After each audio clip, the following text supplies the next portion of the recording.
नशा नगरी एक बहुत ही खूबसूरत मगर नर्क से बदतर गांव था। यहाँ का हर इंसान एक नंबर का नशेड़ी था। गांव में हर दिन कई लोग नशे से मर जाते थे और इस सब के पीछे एक इंसान का हाथ था जिसका नाम था वाइट ट्रिपर फोर, जो नशे का धंधा किया करता था। लोग सुबह से शाम तक उसकी दुकान पर खड़े रहते थे। लोगों की इतनी भीड़ देख वाइट ट्रिपर फोर बहुत खुश होता था। उसे कोई फर्क नहीं पड़ता था कि कोई मरे या जिए, उसे तो बस पैसों से मतलब था। गाँव के बहुत से लोगों ने उसे रोकना चाहा, लेकिन उसने उन सबको मार डाला। गाँव के सभी लोग उससे डरते थे और उसके खिलाफ नहीं जाते थे। गांव के एक कोने में दो भाई रहते थे, राय स्टार और ज्ञान भाई। वो दोनों मिलकर एक छोटी सी दुकान चलाते थे और वहाँ हेल्दी सामान बेचा करते थे, जिससे उनकी कुछ कमाई हो जाती थी। लेकिन ज्ञान भाई को इतना पैसा भी कम लगता था। उसका सपना था एक महंगी सी फरारी खरीदना और गांव की सबसे सुंदर लड़की रूपा से शादी करना। लेकिन उसे पता था कि ये काम करके ये सब पूरा नहीं होगा, इसलिए ज्ञान भाई ने वाइट ट्रिपर फोर से हाथ मिला लिया। जब ये बात राय स्टार को पता चली तो उसने गुस्से में ज्ञान भाई को घर से निकाल दिया। धीरे धीरे वक्त बदला और ज्ञान के सारे सपने पूरे हो गए। वहीं दूसरी तरफ ज्ञान के जाने के बाद राय स्टार पूरी तरह बर्बाद हो चुका था। उसने दुकान बंद कर दी थी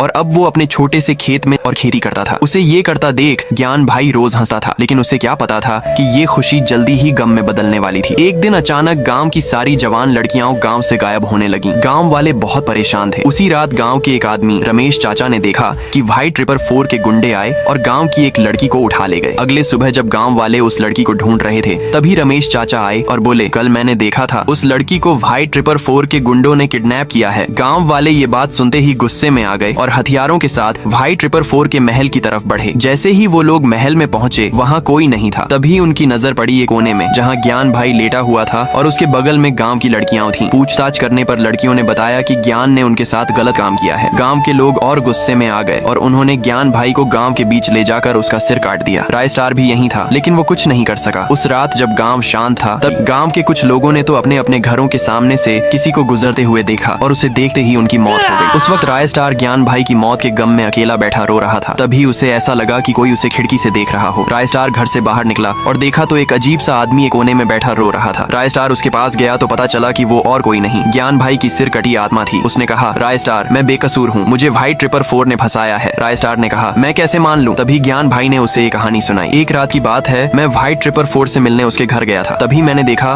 कि उसके गुंडे एक लड़की को पकड़ कर ले जा रहे थे। मैंने चुपके से देखा कि वाइट ट्रिपर फोर उन लड़कियों के साथ गलत काम कर रहा है और उन्हें जान से मार दे रहा था। मैंने ये बात पुलिस को बताई, लेकिन पुलिस वाला भी उसका ही आदमी निकला। फिर दोनों ने मिलकर पहले मुझे बेहोश किया और उन लड़कियों के पास लेटा दिया ताकि सबको लगे कि मैं गुनहगार हूँ। ये सब सुनते ही राय स्टार का खून खौल गया। सुबह उसने ये सब गाँव वालों को बताया। गाँव वाले इस बार और गुस्से में थे। वो वाइट ट्रिपर फोर के अड्डे पर पहुंचे, लेकिन इस बार वाइट ट्रिपर फोर अपने आदमियों के साथ तैयार था और अब दोनों ग्रुप आमने सामने थे। एक तरफ थे राय स्टार और उसके गाँव वाले और दूसरी तरफ था अमीर